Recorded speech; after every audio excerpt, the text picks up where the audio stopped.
G'day, Hilary. Welcome to Landscape Photography World. How are you going? I'm good, Greg. I'm honoured and happy to be here. I'm very pleased to have you come on the show.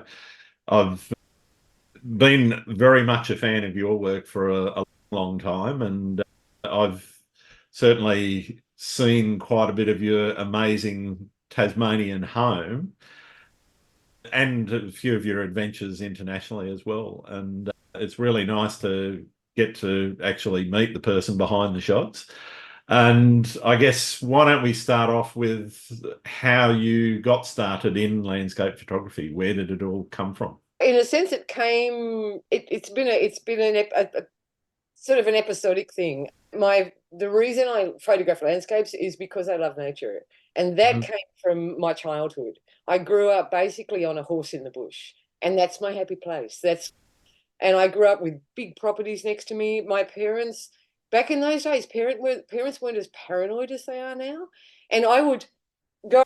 I could ride a horse before I could walk. And I would go on a horse in the morning and I would come back in the evening. And they were not worried by that. Like a lot of parents these days wouldn't cope with that, I don't think. Especially I had like a very young girl just heading off. And there's into fairly wild and woolly places. But Yeah, they're happy for me to grow up. That's how I grew up. That's how you learn.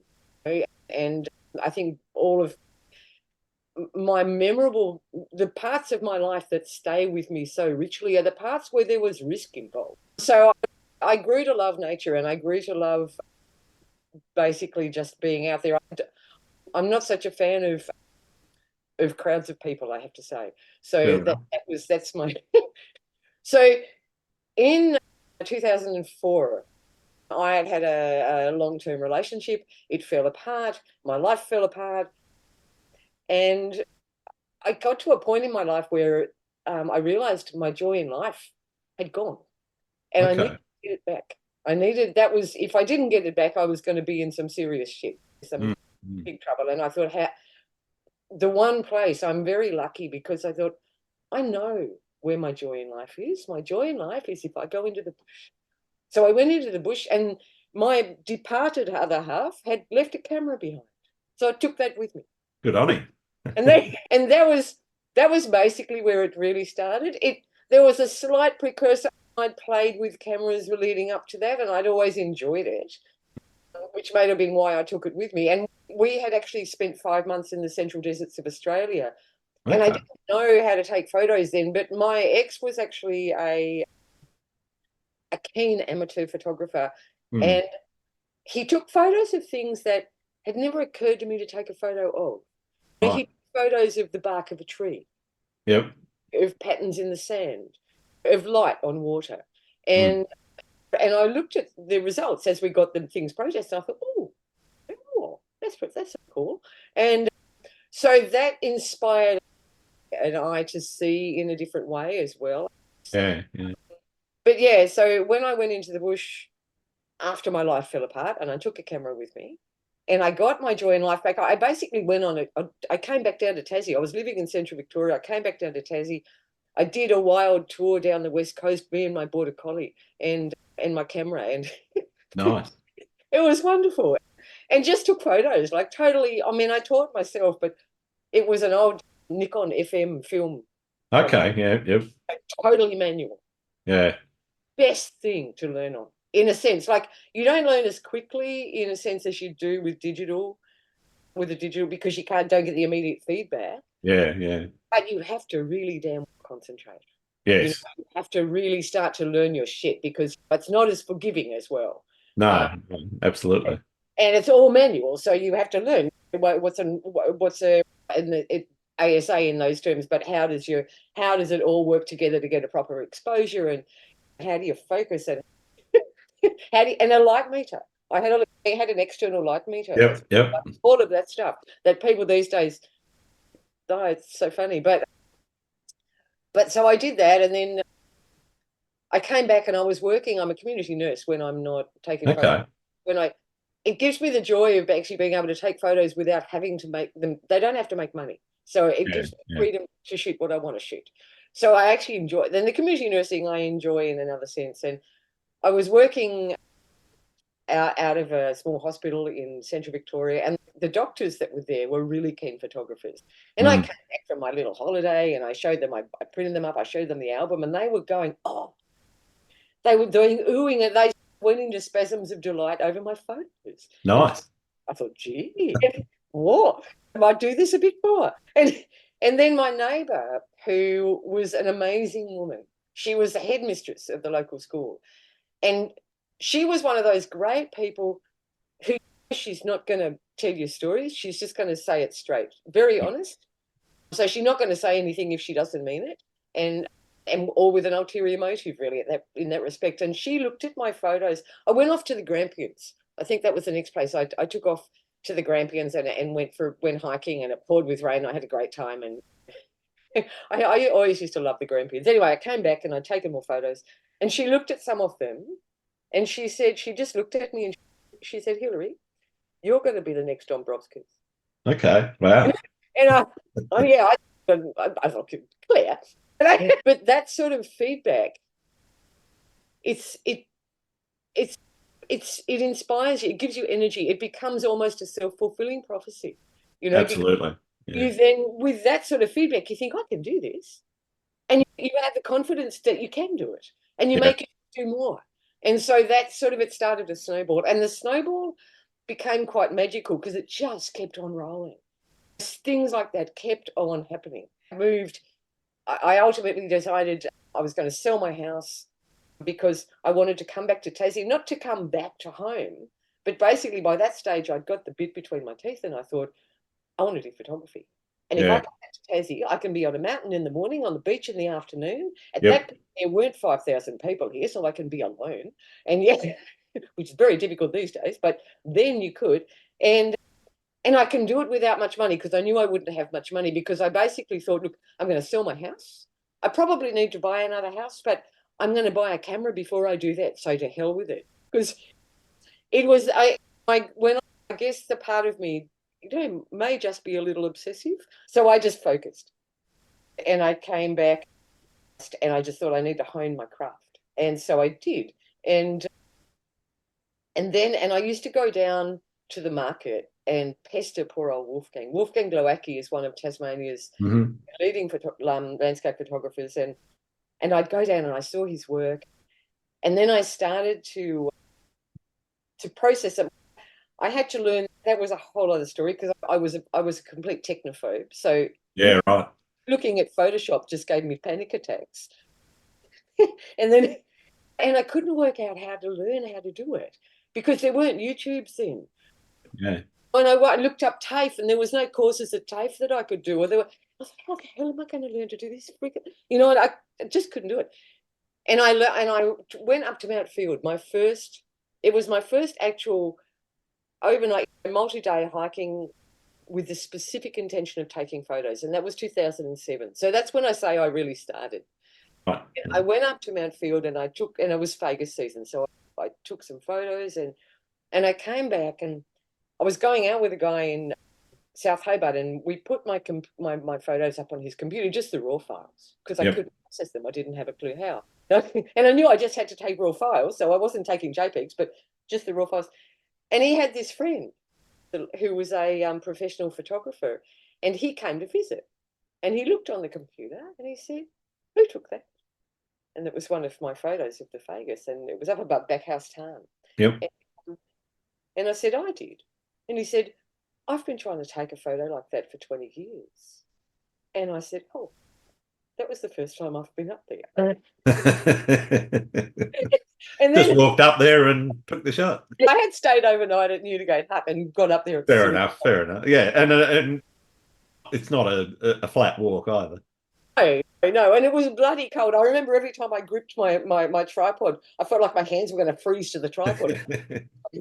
But yeah, and then that's the first time I met Wolfgang. He appeared walking at like just past silly o'clock over where, and I thought, who is this other mad person who's out here at this time? It was Wolfgang. We kept on meeting each other in strange places like that. But yes, so I'd taken that and he was impressed. And I said, teach me Photoshop.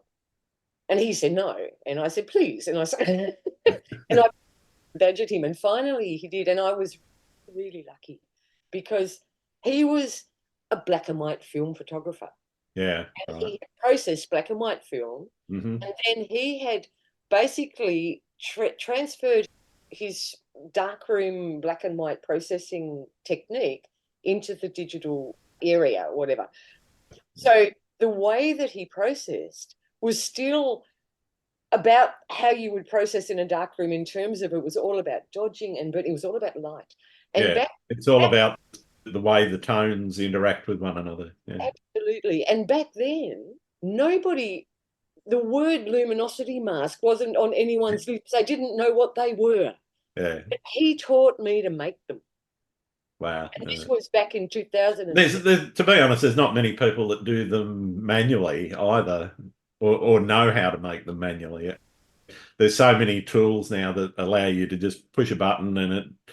creates them all. And It's really handy to know how to make them. absolutely, yeah, You know, I've always learned that from scratch. With him, I learned it from scratch, and there were no Tony Kuipers, there was no luminosity masks anywhere. mm, But it was about processing with light. yeah, And my whole, I'm probably, Pony Dombrovskis is a beacon of light, as well as Olegas Trahanis for Tasmanian landscape photography. And yep, I admire both of them.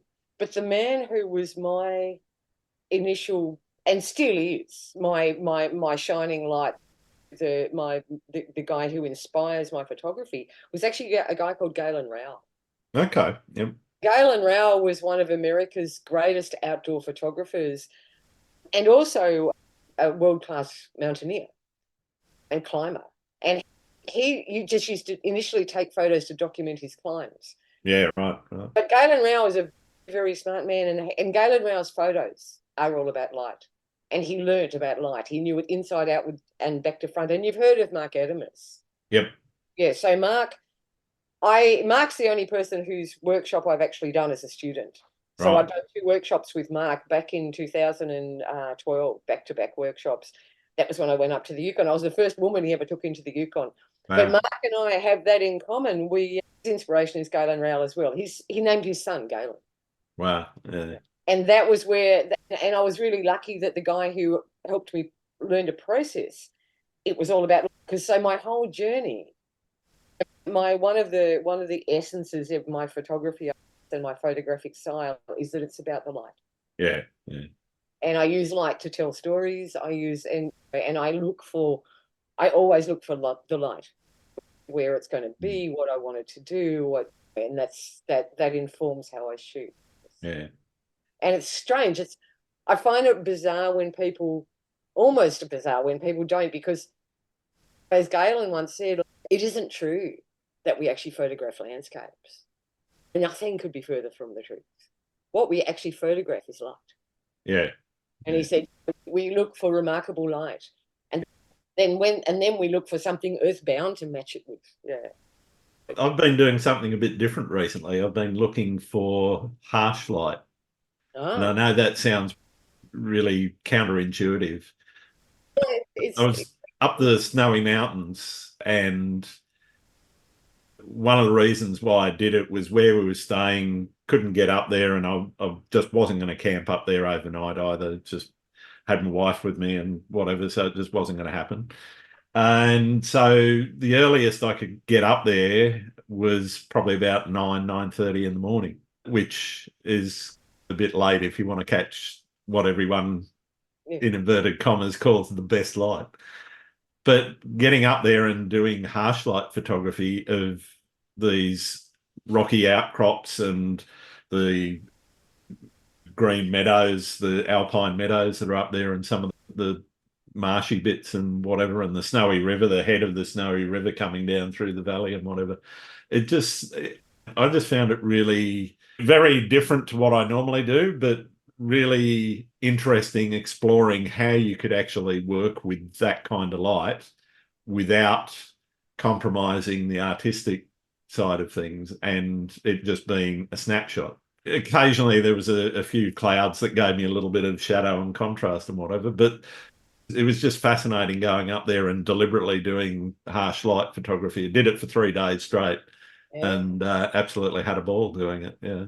Yeah. Actually, really. Did you make any of them monochrome? Did you make Yeah, any? so I'm still working through processing, and at the moment I'm tossing up. Some look great in color, some look better in monochrome, others look better in monochrome, and it's just if I do end up exhibiting or doing whatever I do decide to do with the collection of them, it'll be okay. Will it be a and maybe the way to do it is actually to put both side by side in a frame and just let people decide. I prefer that to that. I Yeah. don't know. It's an interesting one because I remember when I did Mark's workshops, Mark Adamus, and we were up in the Yukon, we were doing some stuff in the middle of the night because we were waiting for auroras to come. Yeah, Where I sure. frost nip on all my toes. But we did quite a lot of photography when it wasn't in magic hour. It was Mm. like in the daytime. Yeah, it's like there's one that they put on the cover of the Australian Photography magazine that Yep. when they did a feature on me, which is a symmetry, I called it, and it's this big mountain called the Shark's Tooth. It's not called the Shark's Tooth. It's not called anything. The mountains there, they're so amazing. You've got these huge, steep, amazingly shaped mountains, Mm. and they're all over the place. You just come to this one there and it doesn't even have a name. Yeah. And it's insane. But we called it the Shark's Tooth because that's what it looked like. It looked like a giant shark's tooth. But yeah, that was, like you say, in the daytime. It wasn't in magic hour. It was, and it is amazing when you get yourself out of that just to see what else there is around, what else you can do. And even looking down, looking at rocks, looking at macro, looking at those microcosms, that little worlds that you're. Absolutely. Yeah, Yeah. yeah, it can be really quite incredible. Yeah. I just find that sort of thing. And as you say, photographing the light, regardless of whether it's good, bad, or indifferent. I think some of my favorite photographs of anybody, and it's interesting when I like Mark's photography, I'm he his photography is amazing. But actually, when you look at Mark Adamus's photography, there's not a lot which are colourful sunrises and sunsets. Yeah. A lot of it is actually after that or before that. It's like in the late afternoon, but it's that the light it might not be in the middle of the day, Yeah. but it's white. It's more like way before the color starts to happen. Mm. Because it's interesting when you look at color theory as well. What works in a frame? What Yeah. works in an actual piece of art? What colors go together? What color parts of the color spectrum work well in a frame together? Mm. And yeah, it's fascinating, and a lot of the time it's atmosphere Absolutely. Yeah.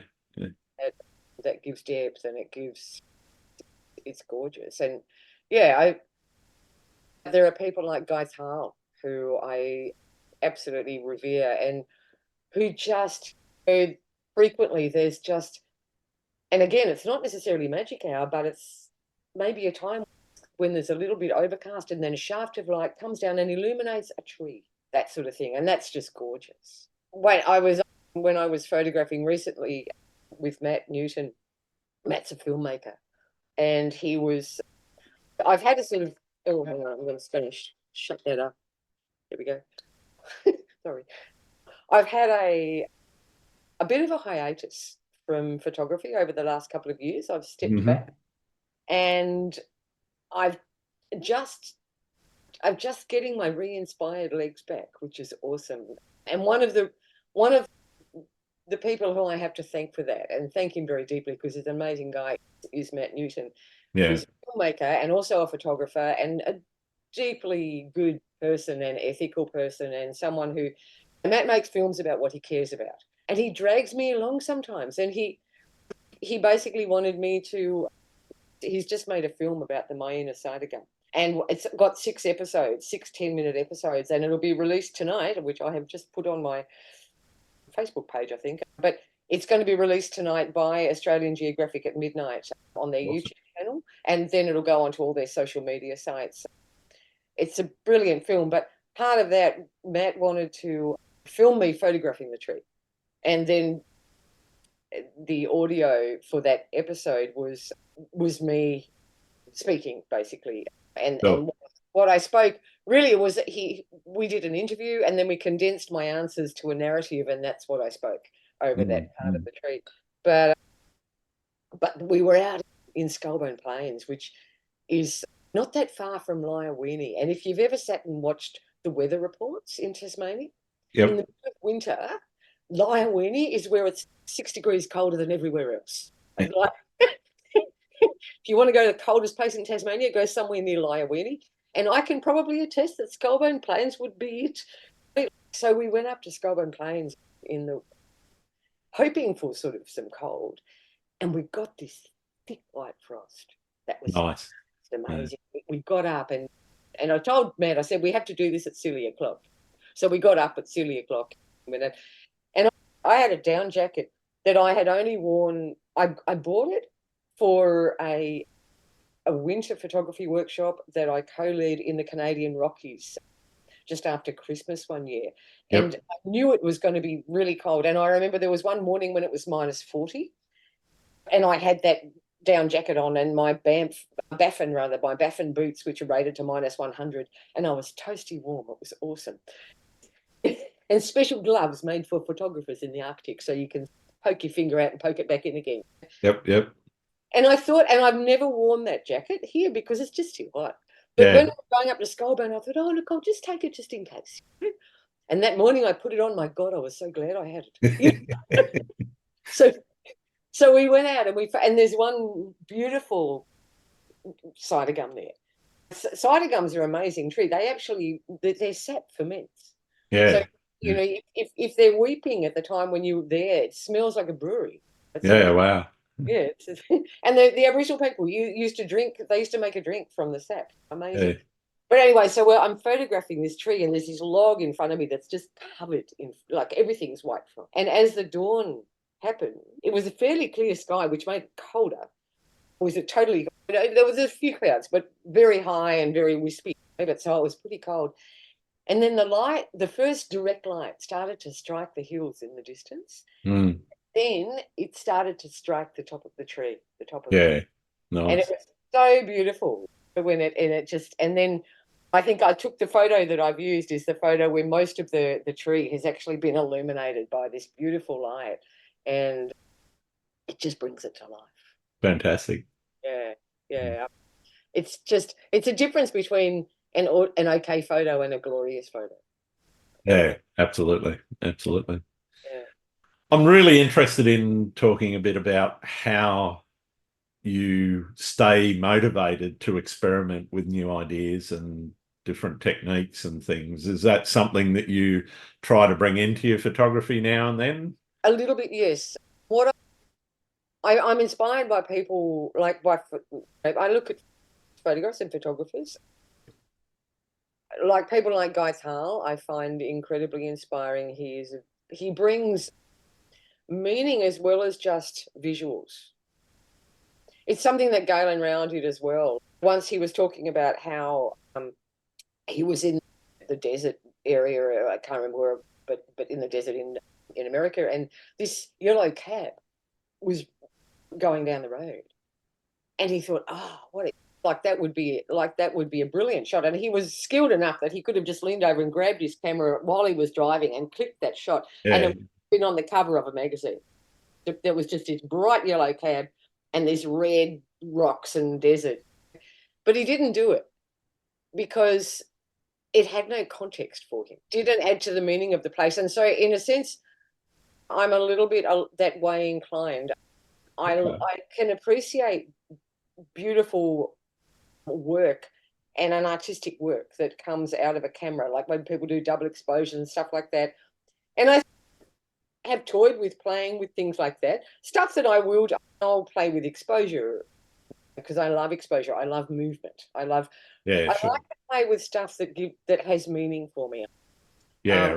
Opposed to, I'm not in that sense. I'm not really an artist. I don't think in some way, because some people can play around with photography just to create art, whereas what I do is always about transmitting what I feel. Yeah, right. A relationship with the land. Now that might mean I've experimented with camera movement and with focusing different depths of field and having things out of focus and here.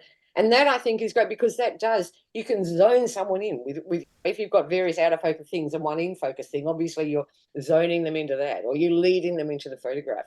Yeah, right. Lead people, I guess, on journeys with my photography. One of the things that I am working towards that I'm really bad at, and because I'm bad at it, therefore I'm working towards it, I guess, it's good to have a challenge, is the macro, or Yeah. I see them and I photograph them sometimes, but I don't do it enough. And that sort of thing I am teaching myself. I've actually taught and run a presentation on doing it. It's just getting myself in there. Into the groove and do it. Yeah. Because I think one of the things that I do get excited about, and maybe it's why I haven't gone into that groove yet, is I get excited by big landscapes. I get excited by one of the things that made me realize, oh God, it's back. I've got my mojo back, is that I went up the mountain the other day and I went exploring some of the climbers tracks. And when we finish this, that's where I'm off to. There's this climbers tracks inside the organ pipes. Yep. Went inside the organ pipes and I just, oh man, I have never seen a photo from here. And not only that, it's awesome, it's spectacular. But way down there is Bruny Island, and there's these huge cliffs coming down. That sort of thing just gets me so excited. Yeah, right. One of the things that people talk about, and some guy did recently on Instagram, and I was like, oh, wow, that's so cool. That's still happening, because it was a photo, the last photo I posted. So I only just processed it a little while ago, even though I took it about a year ago. But it was one from Cradle Las Vegas season. Yeah, right. This guy said, and he was Spanish, so I had to Google Translate to figure out what he said. But he said, I feel so much emotion from this photo. He Fantastic. said, yeah, your photos bring out, and that has been said to me before. And one of the reasons is because I'm feeling so much emotion. Yeah. And that, I think, is where everyone has their own style. And I think your style has to come, for me, it has to come from my heart, from what I feel. And if it's working, then if someone says that to me, that they feel emotion, then it's working. I had back in 2012, I was approached online. I used to teach Skype through Skype. I used to teach processing online. Yep. I was approached by a guy who lived in Qatar at the time to teach him, to give him a lesson on do one of my, and I used to do 2-hour sessions, 2-hour Skype sessions. Sure. And I do a question answer thing beforehand to figure out what they wanted to know or where they were at. So I focus, channel it to their level of knowledge and what they wanted. And so we did the question answer, and we did this Skype, and I used to record it and then send them the recording so they could go over it at their own leisure, and as well as doing it live, obviously. And when I was doing it, actually by the end of it, I thought, I don't think this guy speaks very good English. Right. How much did he actually understand of that? And I felt like, oh shit, I don't want to have ripped him off. Yeah. And because he paid good money to have this, and I don't speak Arabic. And so I sent him a thing, but I also said to him, look, if you want to know anything, just ask me. Just contact me ever. And he did. And he started doing it about all sorts of things. And I started teaching him not just about processing, but about actually taking a photograph, about how to compose, about what, etc. Yeah. And at a certain point, and he basically said, you are my teacher. And at a certain point, I thought, this is intriguing, because you're a devout Muslim man. And this was way back in where the hell's bin Laden. In the whole, everyone was paranoid about anyone from the Middle East being whatever. So I felt privileged because I could have this friendship with someone because of photography and get past all the propaganda, Yeah. But I still thought, why did he pick me? He's a devout Muslim man living under strict Sharia law, and I'm a woman in a male-dominated field. And I was his teacher. He didn't have 5 teachers. He had one teacher, and it was me. And I'm like, why did you pick me, mate? And his name was Mohammed, funnily enough. But I said, why did you pick me? And he said, because your photography spoke to me. And I thought, okay, I can get that. And then I said to him, and then I thought about it, and I thought, why would my photography, as opposed to Mark Adams's photography, because he was looking at everybody, and yeah, sure. what is it about my photography that makes it mine? And the one thing that I always have to do is follow my heart. I can't. I fall in love with what I photograph. I'm in that sense. I always said I'm not really a photographer because I can't just go down the street and photograph the AMP building. It's not going to do it for me. Like I have to fall in love, and I don't love the AMP building, so I've got to fall in That's love. fair enough. And so I said to Mo, you've got to fall in love with the landscape. Mm. That's if you want to take photos like me, if you want me to be able to teach you to take photos like this, you need to fall in love with the landscape. Yeah. And Mo, he was so dedicated and he was so determined to become a really great photographer that when I gave him instruction, he would follow it 150%. He was just incredible. He was like the best student you ever had. And so he took what I said to heart and he did it. And a couple of years later, he remained my student and we became friends. And a couple of years later, he said to me, "Hey, you changed my life." And I said, "No." And he said, "You told me to fall in love with the nature." And I did. And it Yeah. changed my life. And that was such a good moment. And you can see it actually in his photography. When he met me, he was a mediocre photographer. And he went to becoming a fantastic international standard photographer. Just Yeah. really, Fantastic. and you can see that in him that he does. He loves nature and he also loves life. But yeah, that was really nice. Yeah, yeah. Early on, you mentioned storytelling, and I think what you've just talked about really expresses some of what I'm going to ask you about now, but we'll explore it in a little bit more depth, I think. The visual communication and the language that your photographs use, I think, is indicative of that love of life, light, and nature. How do you see in the world what it is that goes, aha, that's the composition, or that's the shot, or Mm. is it the light? Which is it? Is it the light? Is it the subject? Is it the combination of both? Yeah, it's a combination of both. It's mainly the light, but it's also a combination. I love things that move. I love water. I love clouds that move. I love Yeah, one of the things like, and it's a good challenge. A lot of people go to places that they've seen photographs of before to take a photograph. One of the things that I did when I was taking photos, I never did that. I just went into the bush. When I went to the Himalayas, to Ladakh for the first time, I went for 6 weeks and I had plotted, I'd done research and I'd go, okay, I'm going to go from here to here. And in Ladakh, you don't go from village to village because there aren't actually that many villages. yeah, So you basically, I had to liaise with the guy in Ladakh who ran the trekking agency, and he was also a photographer and he knew that I wasn't going to go with the group. And we looked at how long I was going to go for. We looked at the areas I wanted to go. And I said, okay, and we organized that. But I'd never seen any photographs of that place. yeah, And we're walking and moving all the time. Every day we sleep. I'm sleeping somewhere different in my tent on the ground.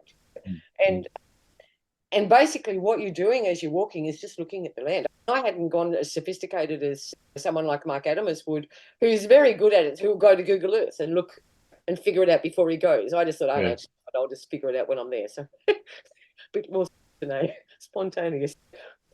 You're walking along and okay, there's a valley down here, there's a river running over there, there's this, the sun's going to rise over there and the Milky Way is going to be over there tonight. And yep, so you're doing all of that sort of stuff. And so when you get, I totally freaked out my guide when that 6 weeks, that first time I went, because I'm sure that he wasn't. I said to the guy who organized it, I said, tell my guide, because he's also the cook, that I'm not going to be there when everyone normally has breakfast, and then I'm not going to be there when everyone normally has dinner, because I'm going to be yeah, out taking photos, and I'm not going to take photos from the camp. So I'll be walking for an hour or so to take the photos, then an hour or so back again. So I'm going to come back to camp late at night, and I'm going to leave camp at silly o'clock in the morning. And the first night, or not just the first night, but like for a week or so till he figured it out and got used to it. yep, My guide would be out there, and I'd come back at like in the pitch dark with all the stars, and he would be out there like, "Where's she gone?" But I would go And what I would look at was the lie of the land, but also what I knew about where the light was going to be. Yeah. So that would inform me. And then I'd just figure it out. And sometimes I'd have trouble making a photograph, and sometimes I wouldn't. Ladakh is not easy because it's basically just rock. You know, I Yeah. mean, you're not.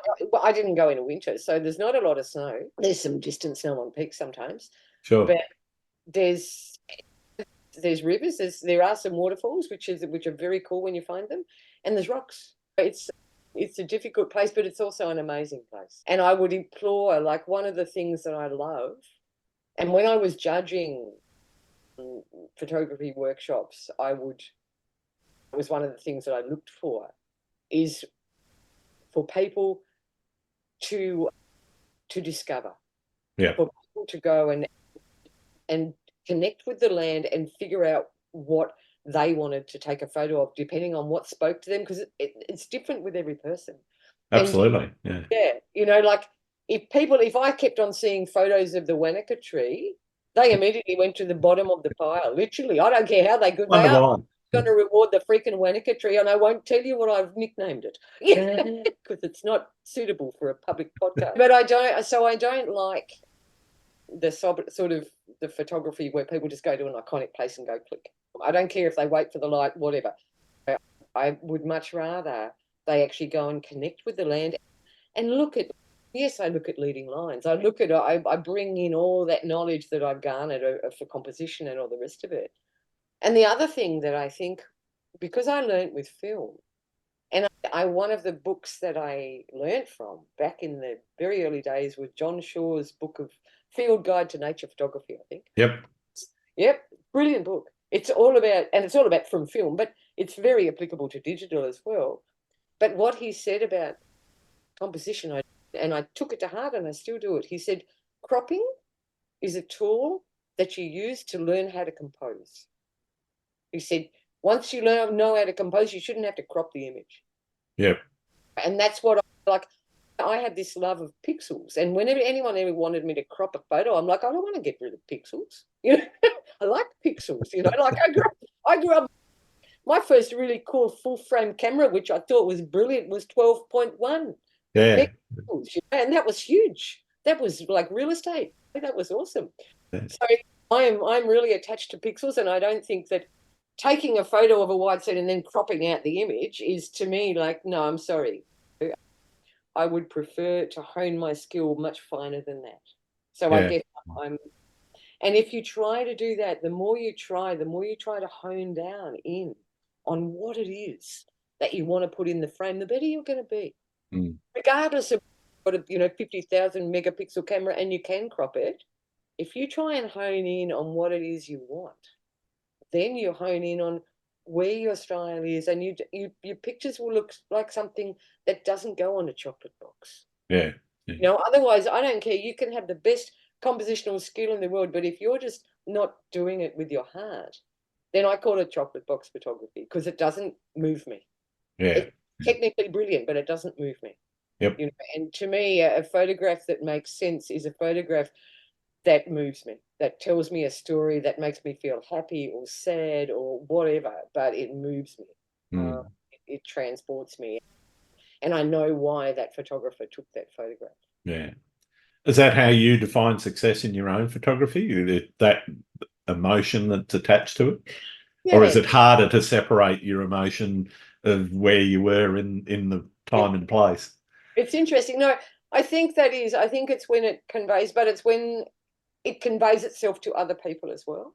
It's an interesting one, because I don't know if you have, I'm like, when you said for me to pick 12 images to send to you, I thought, oh, which ones am I going to pick? Because the ones that I like are often not the ones that everybody else likes. I'm the same. Yeah, like really bizarre. But there are some that both of us like. I like, and the public likes, and those are usually the other ones that I know that work. There's actually something, I don't know if you want to, there was a poet that was down here, and she was researching women artists who live on islands. Okay. And it was Tasmania, and where was it? Tasmania, Newfoundland, and Prince Edward Island. Right. Okay. that she was doing her research on. And she interviewed me, and she actually wrote a poem. And a lot of it is my words, the words that I actually said to her in this Sure. interview. But it's very informative actually about the artistic process. So I might just read it to you if you Yeah, like. go for it. Okay. So it's called Bending Light. And it also starts before the poem. There's a little quote actually that I said to her. People have certain misconceptions about photography, about what it does and what it is. One of them is that we try to represent reality. In a sense, that's right. But in a sense, it's completely not right. Because what we're actually trying to represent is memory. So this is the poem. Where sea meets land meets trees, trees meet mountain meets air, where warm tones meet cool, where the edge of light meets the lie of the land, where blue meets sea and shore, you get wet stuff. Like when you've been out in the bush for a week, taking pictures morning and night, you sense the life in the place, the time, mood, pace. You feel it. You put away your light meter and read it with your body, like playing an instrument so you don't think about the notes. You just play it as you feel it. Try and catch it with your lens and transmit where it gets you really deep. That mix of light and motion, painting with light, holding back light, what you search for, what you strive for is remarkable light. Then you find something earthbound to match it. But part of you goes into right brain so that all you're seeing is shapes and light and lines and shapes and how they're all reacting, and the way that reacts with film is magic. You tell me how the sun pokes above the horizon or from under a cloud or behind a rock, and you get this little sliver of bright sun caught in your lens. It goes twang, sunstar. On this, or the story of the dodgy track in the dark with your head torch on. You shinny down the cape to the sea ledge. Sea storms in under the cliff. The waves haul in sets. You know about rogue waves, the ones that kill fishermen. You read them till the timing is right, then jump to the next ledge. I might get my feet wet, but that's all right. The shot's the thing. But this wave doesn't splash your feet. It breaks over you and tries to sweep you out. You hang on to your camera and the tripod and the edge of the ledge. I'm inside the wave. It's on top of me. I can't breathe. Water everywhere. And then it's gone. The stolen hotel shower cap still covers your lens. And as you drink your lungs full, you think, I wonder if it still works. That was fantastic. And that was actually from an experience like I've had two massive encounters with rogue waves. Yeah. And where Neptune has seriously tried to take me. Mm-hmm. One was there, and that was over on the edge of Cape de Slacks, and the other one was down at South Cape Bay, which was bigger. But I'm still here. Third time's the charm, I reckon. Yeah, So you got to be careful out there. I'm well aware of that. I've killed two cameras that way by standing in the wrong place, and a wave. I won't say it's a rogue one. It was just one I wasn't expecting. Waves come over, drenched me, drenched my gear. Luckily, all the lenses have survived, except for one which fell over on a tripod once. But I actually started to think that you're not a real seascape photographer unless you've actually trashed at least one camera. oh, absolutely, you can't do seascaping without getting wet and getting your gear wet. No, that's right. I do have but, a really good sort of raincoat thing for it now. yeah, I bought one of those, and I think it's the biggest waste of money I've ever spent. Because, to be honest, it just makes it harder to take the shot. I was going to say you don't put it on. Yeah, yeah. No, I'd prefer to use a plastic bag. Yeah, the closest I come to putting it on, and I do have one of these. I have millions of these because I get people to steal them for me, and I get them myself. Is the hotel shower caps. Yeah, and you can actually still. They also sell them, I think, in the reject shop for as food covers, like plastic. yeah, yeah. It is basically just clear plastic with a rubber with an elastic bit around it. Yeah. And that fits over the lens and over my. I have a little bubble. What do you call it? Hot shoe. Oh, Yeah, and hot shoe cover. Yeah, yeah, it fits over that and over the lens. And for waterfalls or for seascapes, that's awesome. yeah. I tell you what, a large freezer bag. They're about a 20 centimeters by 20 centimeters. Yeah. you slide the camera in backwards with the lens poking out the open hole. If Yeah, it's Ziploc, you can seal it up to the edge of yeah, the lens. yeah, And because it's polyurethane, you can see your camera, you can see all the settings, you can see the screen, and you yeah. can play with all the buttons. Awesome. Yeah. It's amazing what we get up to. And But it keeps it dry. But yeah, yeah, yeah. I use them now instead of the expensive rain cover that I went and bought, which now sits in the bottom of a cupboard somewhere. I, I do use my rain cover, but I modified it. There was a big bit of, I can't, it was some sort of rigid thing with Velcro on it that really gave me the shit. So I just ripped that bit off. Yeah. And now it works. It's okay, it's fine. But yeah, you like seascapes, that bit of adrenaline, that's a whole other thing. And it's always there because you're always, I don't know about you, but I'm like one of these seascape shooters, and probably this we all are. Do you really want to be up close and personal? Yeah, you've got to be close, otherwise it's just it doesn't feel right. No, no, no. If So I'm not up to my knees at least in water when I'm taking the shot, it just doesn't feel right. living in Tasmania, because the water can be a little bit cooler than where you are, I do have waders, and waders are Oh, awesome. I'm out in winter. Yeah, yeah, because waders mean that you're not afraid to get wet. no, that's right. Yeah. And the worst thing about waders is that because you're not afraid to get wet, you get into some places that you shouldn't actually be. Like even in Oregon, and it's an incoming tide, Yep. and the tide is actually coming in, and it's actually coming in quicker than you realize. Mm. And I was teaching a photo workshop, and I had a student from Idaho, which is landlocked, and I was teaching this girl, and we actually became super good friends because she was one of the very few women who has the same attitude towards risks that I do. And our tripods were almost locked, and we were in front of this big, like, sea stack called the Witch's Hat, Yep. and a very famous one on Bandon Beach in Oregon. Yep. And we're there, like, shooting away, and we were both in waders, and the sea was at our ankles, and it's an incoming tide, and we just focused on the waves, and I'm teaching her about the shutter speeds and about what shutter speeds to use to get the line of the wave and to get the texture in the water still and blah, blah, blah, blah, blah. And we were just absolutely there in that zone, right brain, totally not focused on how much time was going past or where the water was. And then all of a sudden, we both at the same time realized that the water was up to our waist. Mhm. And the next wave was going to That's time to go. Yeah. The next wave was going to trash us. And actually, the funniest thing was we looked at each other, grinning from ear to ear. And she just said to me, "Who moves first?" And then she tried to move and she couldn't because she'd sunk. She'd sunk in the sand, so I had to pull her out.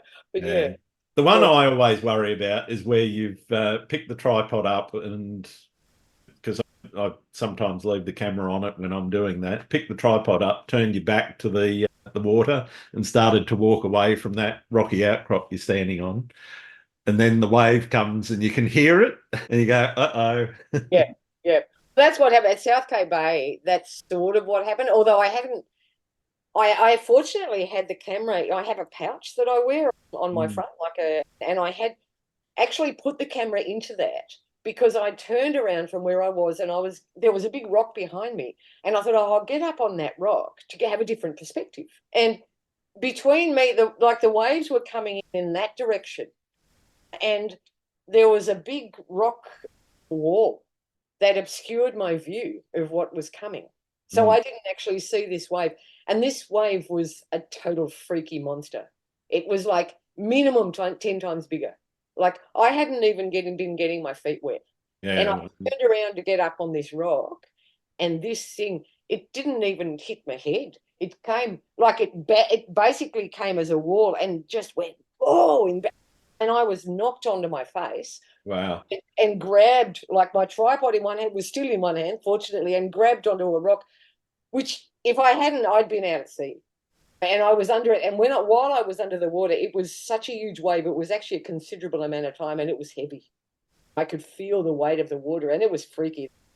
That was the one where I really thought, I don't know if I'm getting out of this one. And then the wave went, and I was still alive, and I got up, and I thought, I think I'm going to see blood coming out of my leg if I look down. And I looked down, and I had a pair of lightweight trousers on. I looked down, and there was no blood. And I thought, oh, that's a good thing. And I think my camera's saved because it was in my little pouch, and I had this illusion. It was saved. It died 6 months later from that way, but it was just slowly, Yeah, the salt just hung about and yeah, corroded it all. Yeah, I know that story. that story, yeah.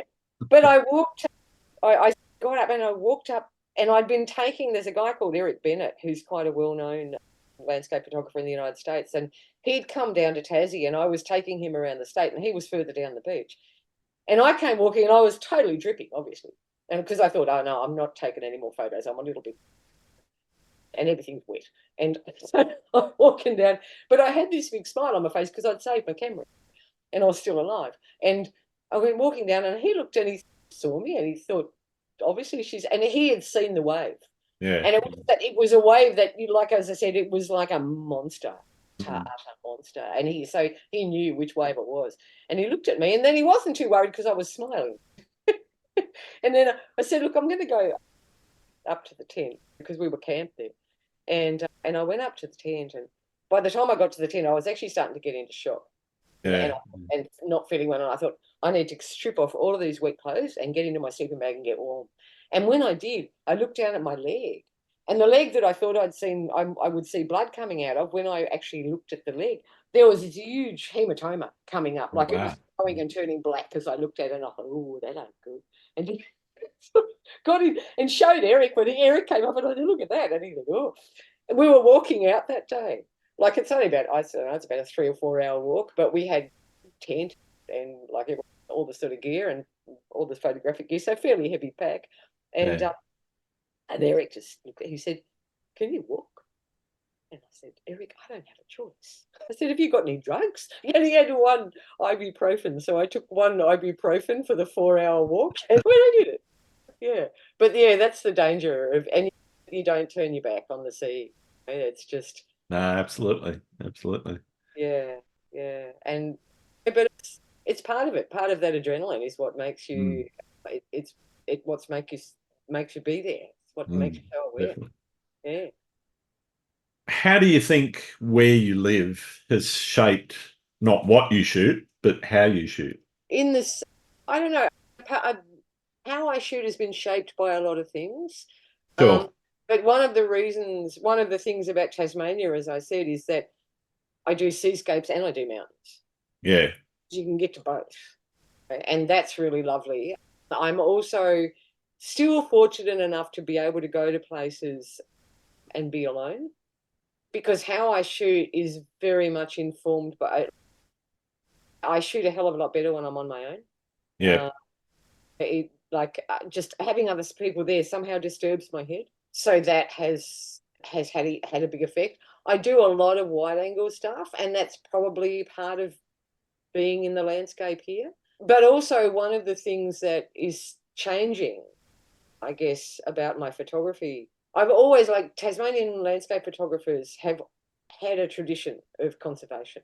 They don't so much anymore, because as landscape photography has grown, a lot of people do landscape photography, and they don't actually, to my way of thinking, they don't actually care about the landscape. They care about their own fame. They care about their own money-making opportunities. They care about all of that sort of stuff, but they don't, like the old guard of Tasmanian photographers. Grant Dixon went right around Australia doing film presentations and whatever to try and save the forests. Yeah. Olagus, everything he did was about saving the forests and stopping damming rivers and whatever. And there are landscape photographers here who obviously care about it, but I think they care about themselves a lot more. Yeah. Yeah. Part of where I'm, and part of the thing that's come along with my re-inspiration, I guess, and me getting my mojo back, is that I have no desire at all to make money out of my photography. If someone wants to buy a photo, that's great, and I can put the money towards doing more photography. The motivation now is for to save things I care about, and to highlight and try and do something for people that are, or places like that are in danger from climate change and from, so that motivates as well how I photograph now. I'm going to be this. I will go into. I'm going up into the Tarkine, so I'll be doing some foresty stuff soon, and that's for conservation.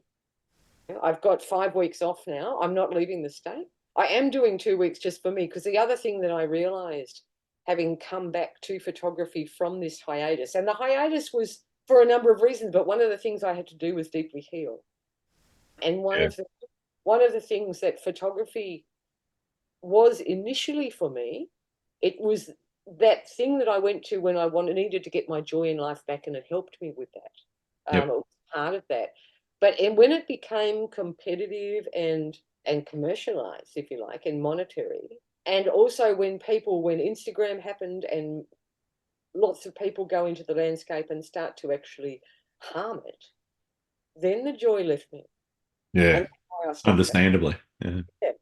So part of getting it back is, and I have to thank Matt Newton for this, it's to get me back into the conservation part of it.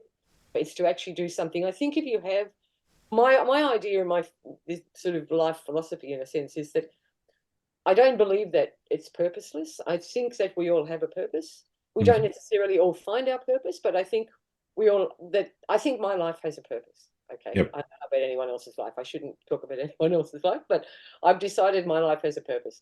And this skill that I have in photography that I just came across, I realized it had been this artistic bent in me all my life, but it didn't find an outlet until I got photography. My boyfriends have been artists and musicians ever since I was 18. I've never gone out with them. Right. It was obvious there, but not, I just thought that they could do it and I couldn't. But finding that skill, I think it's there for a reason. And I have to do something with it. So I'm like, that is informing how I photograph now. Like, I want to do stuff to help with the forests here, to help to combat climate, to help bring awareness to climate change. Sure. And the project that I have that has been festering with me for years, actually, because I have great difficulty because community nurses don't make a lot of money, and I seem to be able to spend mine quite well, is that I need to save enough money because I need to go back to Ladakh and do a project there that is more along the lines of photojournalism. Yeah, so right. Ladakh, where I have developed a very strong bond and link, I guess, is both with people and just in a spiritual way. It's existentially threatened by climate change because it's the Western Himalaya is very arid. I can't remember the actual millimeters of rainfall, but it's very little.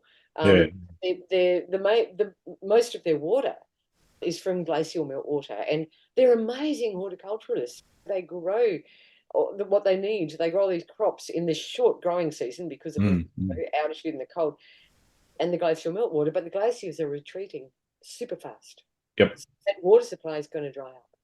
And when they don't have that water, that's it, done. Yeah. And so I want to go there, and I want to record some of the lifestyle that they had or that they have now. And that's the people in the villages, but also the nomadic people because that link of nomadic people to the landscape, I think, is incredibly important, and that we can learn so much from people who have had this unbroken link, and they're still living in direct relationship. So to tell their stories, to document their lives, but also tell their stories in what's happening to them. And I can't stop climate change, and I probably can't stop what's happening to them, but it would be great if it at least could get more money for research or get something for them. Absolutely. Yeah. So that's a big project that I have, and that hopefully I will be able to go in the next couple of years. I just need money. Anyone want to give me money? I need equipment. I need a lightweight. I can't afford a mirrorless camera. I need a mirrorless camera. I need all of those things. It'll happen. I will make it happen somehow. Yeah. But those things, I don't. Yeah, I just believe, that Tasmania has some beautiful places, but we don't need another photo of that bloody lake in the Western Arthurs. Everybody knows it's there. Yeah. What is the achievement? Really, document your own walk. Really what we actually need, if people want to come down here and take photos because they love nature so much, come down and take photos of places that are threatened. Yeah. Come take photos we need to damn well save. Yeah. Don't come down here for your ego, because we don't need more egos and we don't need more people in the wilderness. Thank you very much. Because the wilderness is the wilderness. It's the wilderness because there's not very many people in it. That's right. So we don't need 5,000 tourists traipsing through it, creating something that is not wilderness. Pardon me for everyone for if you've just offended half of you, but you know. No, go ahead. I'm with you. The fewer people out shooting, the more space there is for the likes of me and you. And really, the wilderness values are, one of them is that there isn't people in it. Yeah. And one of the things that I find, if people are there, like when I go into the wilderness, one of the things I want to do is I want to try and experience that place as it was before I came. Now, Yeah. that's not possible because I'm not there, but I can try and make it as close to that, like partly by not talking, by not making noise. When I go for a walk, I go for a walk on this mountain back here. I'm so lucky because Hobart has this bloody great mountain just up there. Yep. Has all these wonderful trails, some of them less used than others, which are the ones that I tend to gravitate towards, funnily enough. I'm going on one of my less traveled tracks the other day, and I can hear people before I see them. Yeah. Yeah. Single time. I never ever come across someone unexpectedly in that respect, or virtually never. I always hear them, and I'm getting grumpier in my old age because now I tell them to shut up. Now I just say to them, look, if you want to talk, you can stay at home and watch the video, or you can talk when you get back home. But up here, your actual talking is actually impinging on wilderness values, and it's disturbing someone else's experience of it. I'm probably becoming a grumpy old man myself in that way. The one that I always pick on is the group of people that have brought their speaker with them. Oh, and blaring out music that I don't want to hear. And no, they wouldn't want to run into me. no. Put me together. Well, I want to go there and I want to hear the birds. I want to hear the wind in the trees. I want to hear the ocean if I'm beside the ocean. Exactly. I don't want to hear your frigging music. It's just not what I'm here for. That's right. And even though photographers capture a visual medium, that is not the whole experience. And actually part of what I think, and I've said this somewhere, part of what is captured in my images, hopefully, is that sound of the wilderness. Yeah. Because if you look at my images, that's the other thing about how I shoot. There's pretty much not man-made structures in there. Mm. Even at Cradle, I challenge you to find the bloody boat shed in any of my, it ain't there. Once or twice, I think I've taken a photo down at the Hobart Docks, but generally, if I'm taking a photo of a wild place, I want it to be of that place. Yeah. Like context. Go around, I said in context, so that it speaks to you of what was actually there. It's the other thing that I have against the Wanaka tree. Yeah. You see all these photos and this tree and this beautiful lake and this mountains in the distance, and gives you the impression you're in a beautifully isolated wild place. You turn around, you're in a suburb. Yeah. There's a house behind you. A reserve beside the. There are red brick houses right there. Yeah. And that photo does not actually represent this place. No. It does not impart what the context actually is. Mm. And I guess that's what I'm about too, is trying to impart that context, because again, and I guess it's always been there, that urge to work for conservation, because I want you to care about this place, not just that particular view. Speaking of places, do you have a favourite one, or one that just keeps calling you back that you got unfinished business with? Ooh. There's a whole heap of those. There's a photo. Oh, I haven't got the book here because I lent it to someone, but there's a photo. I think it's called Dances with Water. That is one of mine from Fraser, where I'm looking up at the hazards at sunset. And so the sun is back there and it's illuminating the hazards. And in front of me, the water is swirling around this rock. Nice. Yeah. It took me 3 years. I was working full time at the time, and I went to that place, and I could see in my head what I could get, but the tide wasn't right, and the light wasn't. It was overcast or whatever, but I could see basically, because the sunset's over there, and the mountains are there, and if the tide is a certain height, this is going to happen. And it took me 3 years to get back when it all coincided. So I have a few places like that. But one of the places that I dearly love is Cradle. I love actually my 5 weeks off. The last 2 weeks, one is Fagus Week at Cradle, Yep. which is brilliant. And like Claire and Mark Walsh, they run Discovery Cabins and they host Fagus Week. And I've been guest photographer for them, I don't know, 5 times, something like that. It's always fun. This year I'm not, which sort of is great because it gives me freedom. I don't have to give presentations and stuff. But that's an incredible week because I get to explore Cradle. Yeah. I get to spend a whole week at somewhere, and there's so much to that place. And if you are one of the people that is taken into the heart of the people who are intimately part of Fagus Week, you can get taken to some very secret places that are utterly incredible. Yeah. Don't take the general public there. There's no tracks to those places. So for a start, you have to be someone who knows how to tread carefully. Yep. Like not tread on cushion plants and that sort of thing. And knows how to walk without doing damage. Cradle, just in that day walk area, there's such an incredible amount in there. And when Fagus Week, when the Fagus is out, that's part of it that we call Wonderland. Yep. Because what it is, it's just a wonderland, and you just wander around. You find these gnarly things with beautiful Fagus leaves all over them, and and in the distance, and that lights up if you're really lucky in the evening light, and it's just like just goes and glows. It's gorgeous. So Fagus Week is somewhere I can go back to again and again. And there's actually bits of that I still have unfinished business with. There's a particular waterfall that I really love. And everyone who knows me and knows me there knows where I am. But I can't say that because it's not a waterfall that everybody knows about. But yeah. Fair enough. But there's a photo of it in my stream as well, with Fagus all over the place. So there's that. Freycinet is another one because Freycinet is just gorgeous. And I don't mind saying those places on it because they're well known. They're relatively easily accessible.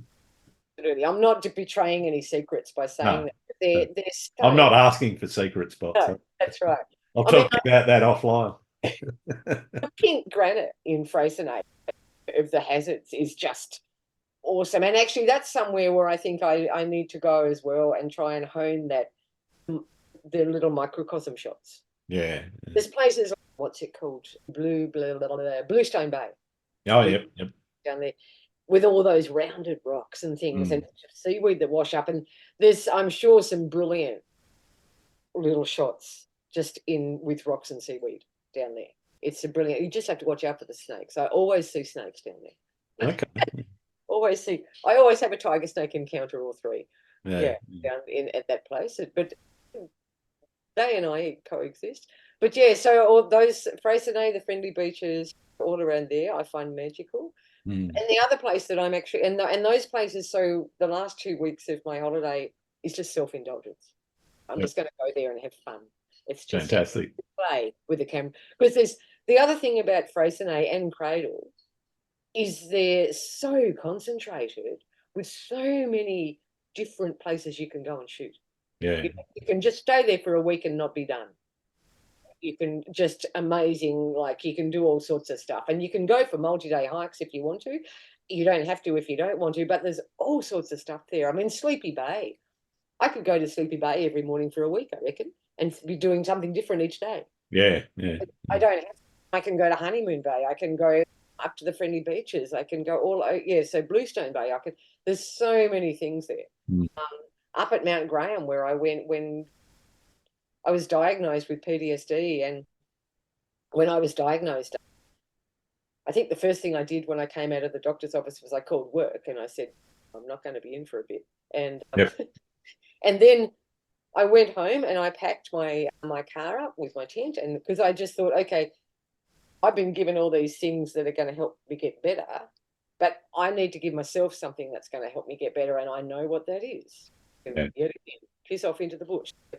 So I packed everything up. I rocketed up to the friendly beaches, put my tent up, got my bivy sack, and just some meager bit of food. I didn't get much by way of any sort of survival clothes and a raincoat or whatever, and my bivy sack and my camera gear. And I took off over to Wineglass Bay, along Wineglass Bay, and then up Mount Graham, and bivvied on top of Mount Graham. Nice. And that was fun. That was amazing, because I remember I felt like the proverbial pirate with the parrot on one shoulder and the pack, because like my whole vision was that I was going up there and I was going to get sunset, and then I'd sleep and I'd get sunrise. And just right on sunset, fortunately, just before sunset, I'd been taking photos, and there was all these storm clouds coming, and there was this shaft of light came down, and I took a shot that I really like, and I was, taking photos. But then right on sunset, it pissed down. It absolutely just went bang when it built, and it just poured with rain, and I couldn't take any photos. And I was just cursing, and I just cursed. How dare you, universe, or was this times yet again when I tell God that he doesn't exist? And yet, and but then the rain stopped, and then I had my little meager bit of whatever it was, and then I shuffled into my bivy sack, and I lay down.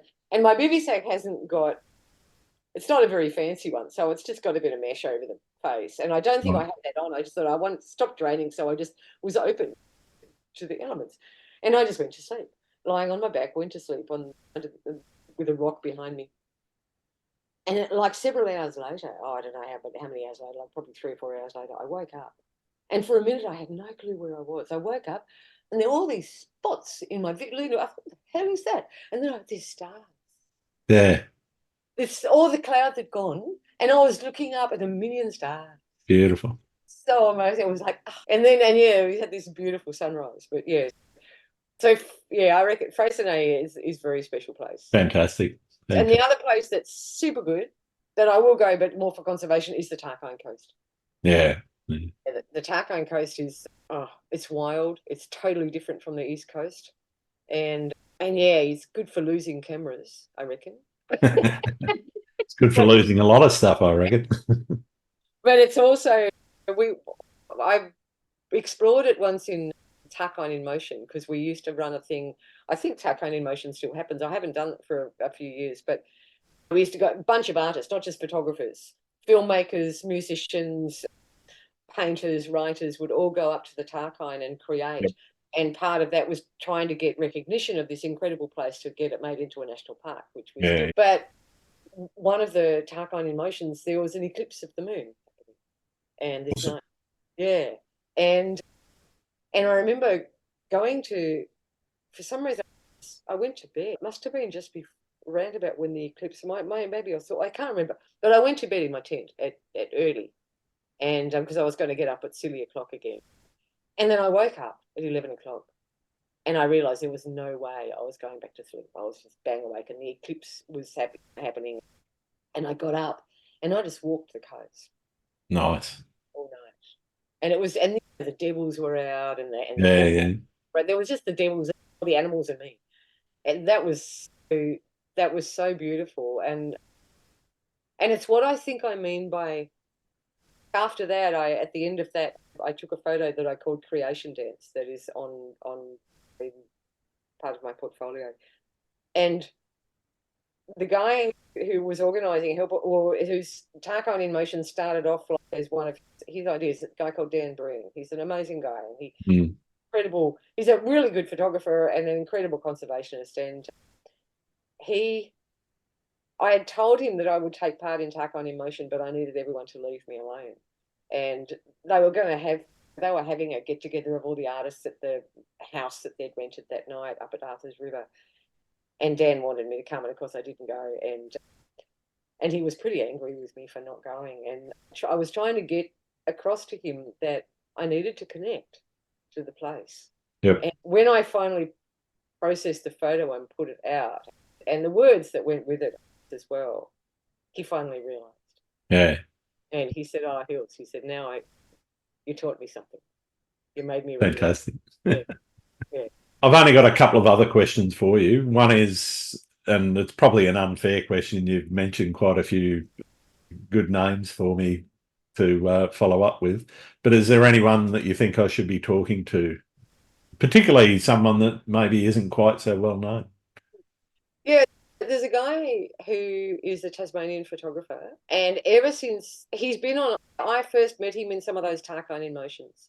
Hmm. He's committed to the forest, he's committed to the landscape, but I just think he's one of the best. He has one of the best raw talents of photography that I've seen come out of anywhere actually, and he focuses it a lot towards conservation. But his name's Tim Cooper, Tim Cooper, yep.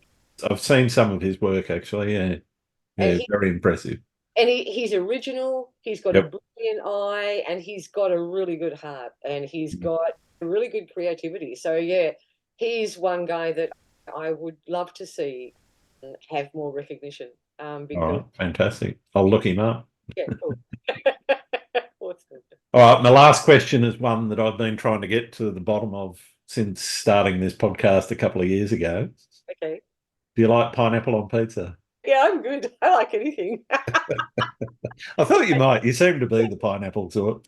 Yeah, absolutely. Yeah, I like pineapple. Yeah. Fantastic. It's been absolutely fascinating spending some time with you, Hilary. Thank you so much for all your wisdom and stories. Where can people find your work? Okay. The place where the most complete portfolio of my work is Flickr. Yep. And Flickr, it is at the best resolution as well. So Perfect. I am building a website, but it's taken me a while. I pulled the last one down because I decided it wasn't worth it, and then all sorts of things started happening like this, and this is another like things, and I realized I actually need to have a website, and so I'm building one.